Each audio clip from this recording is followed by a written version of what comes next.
आज हम बात करेंगे लिक्विडिटी के बारे में। लिक्विडिटी है क्या?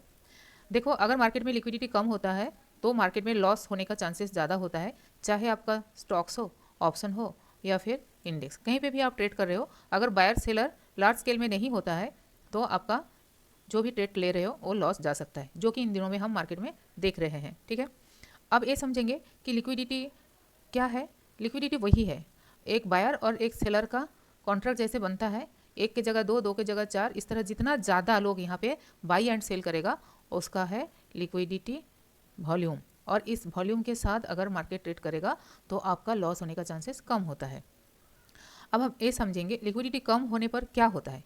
लिक्विडिटी कम होने में बहुत बड़ा प्रॉब्लम होता है। अगर मान लो आप बाई करना चाहते हो 100 का प्रीमियम, ठीक है, और सेलर जो है वो सेल करना चाहता है 102 पर, वो बेचना चाह रहा है, आपको 2 रुपीज़ से ज़्यादा देना पड़ेगा। किसका? स्प्रेड में लॉस होगा। क्यों? क्योंकि आप बाई कर रहे हो 100 रुपीज़ में और सेलर मांग रहा है आपको, सेल करना चाहता है 102 में, तो आप लॉस हो रहे हो ना, 2 रुपये ज़्यादा देके आप बाई कर रहे हो। ये ठीक नहीं है मार्केट के लिए। अब एग्जिट में भी दिक्कत होगा। कैसे? कि मान लो आपका प्रीमियम 110 हो गया है और आप 110 में बेचना चाह रहे हो, लेकिन आपके सामने जो बायर है वो खड़ा है 107 में बाई करने के लिए। तो क्या होगा, आपका जो प्रीमियम आप लगा रहे हो ना, एग्जिट जो लगाते हो, तुरंत आप बोलते हो कि कभी कभी मैडम दिख रहा था 110, 120, 115 जो भी है प्रीमियम, लेकिन जब मैंने क्लोज किया तब मुझे इतना मिला। इसका कारण ये है मार्केट में आपका प्रोडक्ट बाई करने के लिए लोग नहीं है, इसीलिए आपका जो सेलिंग प्राइस है उससे कम प्राइस में आपका प्रोडक्ट बिक जाता है और आपको कम प्रॉफिट होता है या फिर कभी कभी लॉस भी देखने को मिलता है। इसलिए मैं हमेशा कहती हूँ कि ऑर्डर लगा के बाई एंड सेल कीजिए। अगर आपका उस ऑर्डर में कोई बायर होगा तो आपका प्रोडक्ट वो बाई कर लेगा, आपको सही प्रॉफिट मिलता है, नहीं तो प्रॉफिट कम हो जाएगा। ठीक है, और क्या होता है, स्लीपेज बढ़ जाता है। स्लीपेज क्या है कि मार्केट ऑर्डर जैसे ही डालते हो उसका प्राइस जंप कर सकता है। और क्या है, लो लिक्विडिटी में 1 से 3 रुपीज़ का डिफरेंस कॉमन है, इसलिए क्या है, ऑप्शन में ये बहुत बड़ा जंप लेता है, ऊपर और नीचे होता रहता है। और क्या है, स्टॉप लॉस भी हिट हो जाता है जल्दी, क्योंकि आज जैसे हो रहा था, ये स्प्रेड जो होता है ना, स्प्रेड अगर बड़ा होने के बाद वजह से चार्ट में प्राइस अलग दिखेगा और एग्जीक्यूशन भी अलग होगा। क्या होता है पता है, कि मान लो आप स्प्रेड देख रहे हो एक, और जैसे ही आप अपना चार्ट देख रहे हो उसके साथ स्प्रेड के साथ डिफरेंस होता है। आपको प्राइस दिख रहा है 125, आप डाल रहे हो, लेकिन आपका बाई हो गया है 130 में, इसलिए कि लिक्विडिटी कम है और प्राइस जो है जंप कर रहा है। ठीक है, जंपिंग जंपिंग कर रहा है, इसलिए ऐसा होता है।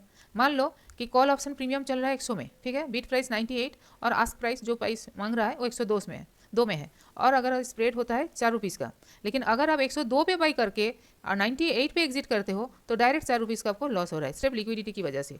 इसलिए जब लिक्विडिटी कम होता है तब मार्केट में ऑप्शन बाई कम से कम नहीं करना चाहिए। ऑप्शन ट्रेडर के लिए क्या करना चाहिए, इस जो सिचुएशन है अभी मार्केट का, आपको क्या करना होगा, आपको इसको अवॉइड करना है। लेकिन आप ट्रेड कब कर सकते हो वो आप लिख लो 1 बाई 1। नंबर 1, हाई वॉल्यूम हो और स्ट्राइक अच्छे से चूज़ करें। हाई वॉल्यूम वाला जो स्ट्राइक है उसको चूज़ करें, और एटीएम या ऑन स्ट्राइक ओटीएम थोड़ा सा अंदर का आप या बाहर का 1 पॉइंट इधर उधर का आप ट्रेड में एंट्री करें। ठीक है, और जो बीट एंड आस्क स्प्रेड होता है उसको चेक करें, कम से कम 1 रुपीज़ से कम हो तो बेस्ट है। ठीक है, और हमेशा लिमिट ऑर्डर यूज़ करें। ऐसा नहीं कि आप कहीं पे भी दबा रहे हो और वो आ जाता है मार्केट प्राइस में, दिक्कत है। इसलिए मैं कहती हूँ लिमिट ऑर्डर और लिमिट एग्जिट दे के आप अपना ट्रेड में एंट्री करो। निफ्टी बैंक निफ्टी जैसा लिक्विड इंस्ट्रूमेंट ट्रेड करें, निफ्टी एंड बैंक निफ्टी में जिसमें ज़्यादा लिक्विडिटी हो, और आजकल निफ्टी से ज़्यादा सेंसेक्स अच्छा हो गया है, सेंसेक्स में ट्रेड कर सकते हो। तो ये है इसका सिचुएशन अभी मार्केट का। इस सिचुएशन में आपको ट्रेड करना है तो इसी तरह आपको ट्रेड करना होगा, जहाँ वॉल्यूम और ओआई ज़्यादा हो वहाँ लिक्विडिटी भी ज़्यादा होता है। ठीक है, और वहाँ ट्रेडिंग सेफ होता है। ठीक है, और इसीलिए अभी इस मार्केट में अगर आप ट्रेड नहीं करो तो ही अच्छा है, क्योंकि आप डेली बेसिस ट्रेड इसका चार्ट देखोगे, डेली का कैंडल का वॉल्यूम देखो, इतना कम वॉल्यूम है। इसलिए मैं कह रही थी बहुत दिन से कि मार्केट में कोई वॉल्यूम नहीं दिख रहा है चेन में, हम ट्रेड करें तो कहाँ करें और कैसे करेंगे। ठीक है, और इस वॉल्यूम के बाद कभी भी कुछ भी होता है, प्राइस हाई है लेकिन वॉल्यूम बहुत कम है, इसलिए दिक्कत है मार्केट में। अभी ट्रेड नहीं करो तो ही ठीक है। और अगर आप डेली छोड़ के 4 आवर का कैंडल देखोगे तो ये जोन पूरा बना दिया, नॉन ट्रेडिंग जोन, और ये जोन बहुत बड़ा जोन है, छोटा मोटा नहीं है। ठीक है, लेकिन यहाँ से जैसे ही बाहर ऊपर या नीचे जो भी तरफ जिस तरफ जाएगा ना मार्केट, उसी तरफ इसमें बहुत अच्छा मूवमेंट मिल जाएगा। और क्या है, और यहाँ पर जोन जो है ये लेवल है 25,950, मतलब मान लीजिए 26,000, और यहाँ पे जो जोन बना है 25,700, 25,778 से 25,995। ठीक है, ये जोन बनाया है, लेकिन जिस साइड में ये ब्रेकआउट या ब्रेकडाउन करेगा बहुत अच्छा मूवमेंट मिलेगा उस समय। लेकिन मुझे नहीं लगता है मार्च महीने में कोई भी अच्छा मूवमेंट ऊपर की तरफ दिखेगा। थोड़ा बहुत ऊपर बुलिश होके फिर यहाँ तक आके फिर से यहाँ से शट डाउन हो जाएगा, ये मुझे लग रहा है। चलो क्या होगा ये तो प्रोबेबिलिटी होता है, शेयर बाजार 5-7 मिनट छोड़ छोड़ के मार्केट का ट्रेंड स्ट्रेटेजी सब बदल जाता है। फिर भी हम लोग ट्रेडर हैं तो मार्केट को समझना हमारा काम है।